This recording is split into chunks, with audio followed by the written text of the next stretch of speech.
ஒரு செகண்ட் அடிக்குடல்லாம் நடுங்கி போச்சு. பீதி என்ன அப்படி ஒரு பீதி.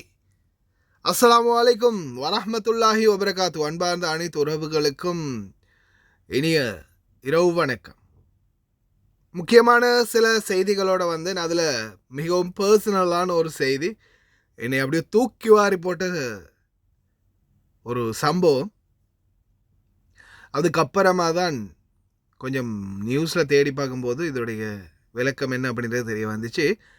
மக்களே, இந்த வீடியோ நீங்கள் பார்த்துக்கிட்டு இருக்கிற இந்த வீடியோ காட்சி நான் இதில் சத்தத்தோட ஃபுல்லாகவே கடைசியில் போடுறேன்.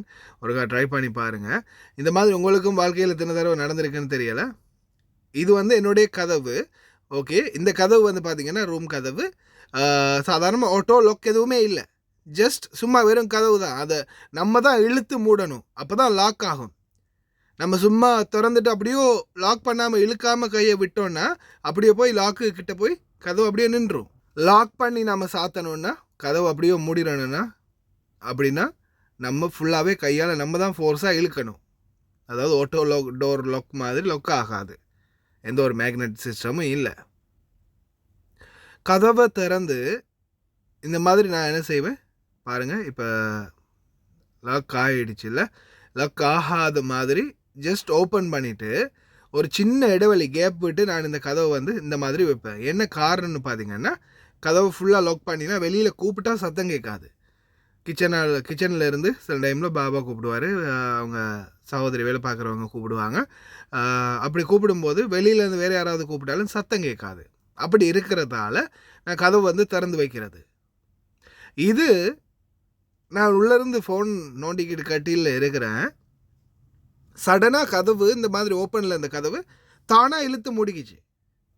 என்னடா இது அப்படின்னு இழுத்து மூடின கதவை திருப்பி நான் திறந்துட்டு வெளியிலேருந்து யாரோ ஒருத்தர் இழுத்து மூடின மாதிரி, யார் அது நம்ம கதவை இழுத்து மூடுறது, தேவையில்லாத வேலை பார்க்குறது அப்படின்னு திறந்து கதவை திறந்து ஃபுல்லாக வெளியில் எட்டி பார்த்தா யாருமே இல்லை. அப்போ லாக் பண்ணி வச்சா வெளியில் கூப்பிட்டா சத்தம் கேட்காதேன்னு லாக் ஆன்லேயே வச்சுட்டு அடுத்த பக்கம் திரும்புகிறேன். மறுபடியும் இழுத்து அடிச்சிச்சு பாருங்க, ஒரு அடி லைட்டாக என்னை அப்படியோ தூக்கி வாரி போட்டுச்சு. அப்படியோ அடிக்குடல்லேருந்து பயம் வெளியே கிளம்பிடுச்சு. அதுக்கப்புறம் தான் பார்த்தா காரணம் வேற ஒன்றும் இல்லை, காற்று, அவ்வளோ பேய் காற்று. பாஞ்சு போய் நான் கட்டியில் உட்காந்துட்டேன். கட்டியில் உட்காந்து மறுபடியும் கதவை திறந்து வச்சுட்டு மெருவாக ஓரமாக இருந்து பார்க்குறேன். பக்கத்தில் நிற்கும் போது திருப்பி இழுத்து சட்டுன்னு இழுத்து வருது. யாரோ ஒருத்தர் கையால் முன்னாடி அந்த பக்கம் இருந்து ஆப்போசைட்லேருந்து கதவை இழுத்து வேகமாக அடைச்சா எப்படி அடைக்குமோ அந்த மாதிரி சாத்திச்சா. அப்படியோ ஒரு செகண்ட் அப்படியே தூக்கி வாரி போட்டுச்சு. பல கற்பனைகள் ஓடுது. என்னடா ரூமுக்குள்ளே பேய் இருக்கோ, யாராவது முன்னாடி இருந்த டிரைவர் யாராவது செத்துக்கிட்டு போயிட்டானோ, அவன்ட்டு ஆவி தெரியுதோ, அப்படி இப்படின்னு கொஞ்சம் நேரம் அப்படியோ டென்ஷனாகவே இருந்துச்சு. அதுபோல் தான் கொஞ்சம் நிதானமாக நின்று என்னடா நடக்குதுன்னு அப்படியே கதவை கிட்ட போய் நின்று நல்லா உத்து பார்க்கும்போது தான் காற்றோடைய அந்த வீரியம் தான் இழுத்து அடைக்குது. அதே மாதிரி இந்த காற்றுடைய சவுண்டு நான் முன்னாடி அந்த வீடியோ ஸ்டார்டிங்லேயே போட்டேன், அதை கொஞ்சம் நல்லா காது கொடுத்து கிடைக்கினா தெரியும். இப்போ வரக்கூடிய வீடியோ பாருங்கள், இந்த காற்றுடைய சவுண்ட் எப்படி இருக்குன்னு. நான் அந்த கதவுக்கு பக்கத்தில் நின்று தான் அந்த வீடியோ எடுக்கிறேன். அந்த சரியாக அந்த கேப்புக்குள்ளால் வர சவுண்டு மட்டும் தனியாக அந்த விஷுவலை போட்டுக்கிறேன். ஒருக்கா பாருங்கள். இதுதான் சில நேரங்களில் ஏதாவது வச்ச பொருள் தூரமாகி இருக்கும், இல்லைன்னா ஏதாவது பொருள் விழலாம், அல்லது கதவு இந்த மாதிரி இழுத்து மூடலாம். அதால் அவசரப்பட்டு யாரும் பயந்துடாதீங்க, இந்த மாதிரி கூட ஆகலாம்.